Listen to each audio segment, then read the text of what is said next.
দেশের একটা ক্রান্তি লগ্নে আমরা এসেছিলাম। সম্মানিত অন্তর্বর্তীকালীন সরকারের প্রধান উপদেষ্টা আমাদের সম্মানিত ইউনূস সাহেবের সাথে আমরা একান্ত আলোচনার জন্যে। সেখানে আমাদের আপিন্দি ভাই তো কথাগুলো বলেছে, তবে আমরা তাকে বলেছিলাম যে জুলাই আগস্টের যে অভ্যুত্থান হয়েছে, হাজার হাজার মায়ের কোল সন্তান হারা হয়েছে, অনেক আমার উদীয়মান বাংলাদেশের ভবিষ্যৎ সন্তানগুলো চক্ষু হারিয়েছে, অনেকে পঙ্গুত্ব বরণ করেছে। এতগুলো ত্যাগের পরে আমরা এই দেশটাকে সুন্দর একটা দেশ হিসাবে আমরা পাব। আমরা বলেছিলাম সম্মানিত উপদেষ্টাকে প্রধান যে আপনি তখন আমাদের দেশে ছিলেন না। আমাদের দেশ এবং আমাদের দেশের মানুষের প্রয়োজনে আমরা আপনাকে নিয়ে এসেছিলাম।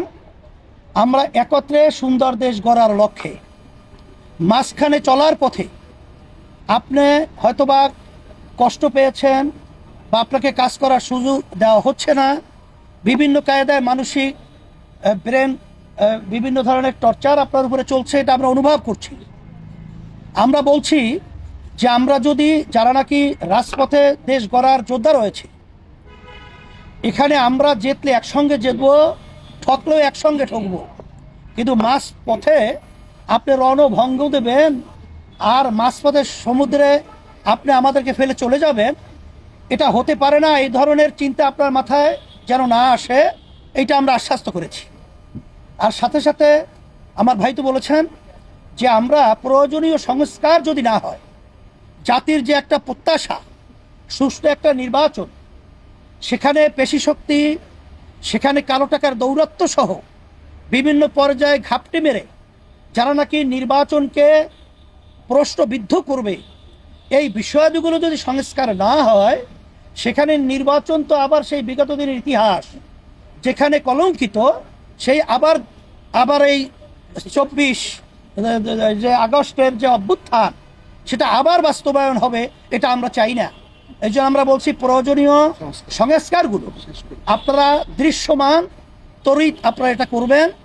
এবং যারা নাকি আমাদের মায়ের কোলকে খালি করেছে, আমাদের দেশকে সন্তান হারা করেছে এবং পঙ্গুত্ব বরণ করেছে, এই অপরাধীদেরকে, ফ্যাসিস্টদেরকে, গুমিদেরকে, খুনিদেরকে, আয়নাঘর যারা বানিয়েছে আন্তর্জাতিক সমস্ত দুনিয়ার ইতিহাস লঙ্ঘন করে, এদের বিচার দৃশ্যমান করতে হবে এবং জাতীয় নির্বাচন এইটা একটা পরিবেশ তৈরি করতে হবে।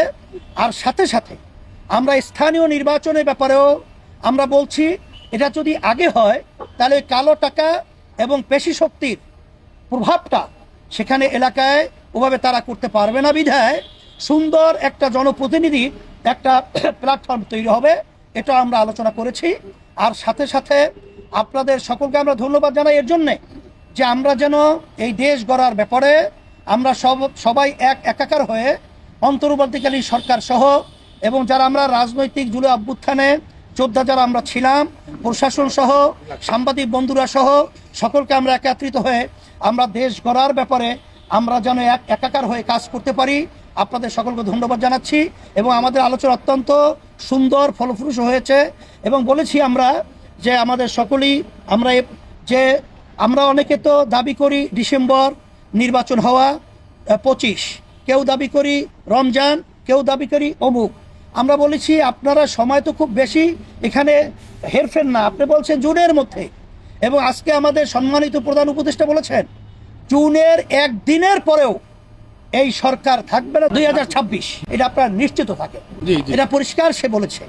তা সেই হিসেবে আমরা এটা আস্থা রাখতে পারি, বিধায় আজকে আলোচনা খুব সুন্দর হয়েছে এবং আমরা সবাই দেশ গড়া ব্যাপারে আর যে আমাদের যে একটা ভয় ছিল, অন্ধকারের মেঘ ছিল, সেটা আল্লাহর রহমতে অনেকটা কেটে গেছে। আমাদের অন্তর্বর্তীকালীন সরকার এবং প্রধান তাকে আমরা সাহস যোগাবার জন্যে আল্লাহের রহমত করে। এবং আমরা আরেকটা কথা বলেছি, যেই বিষয়গুলো বিতর্ক তৈরি হয়, এরকম সিদ্ধান্ত নেওয়ার ব্যাপারে আপনারা আরও সচেষ্ট থাকবেন, আরও চিন্তা ভাবনার মাধ্যমে প্রয়োজন হলে আপনার রাজনৈতিক দলগুলো সহ আরও যারা প্রয়োজন আছে তাদের সাথে আলোচনার মাধ্যমে তারপরে এই স্পর্শকাতর যে সিদ্ধান্তগুলো আপনারা নেবেন, এইটা আমরা বলেছি।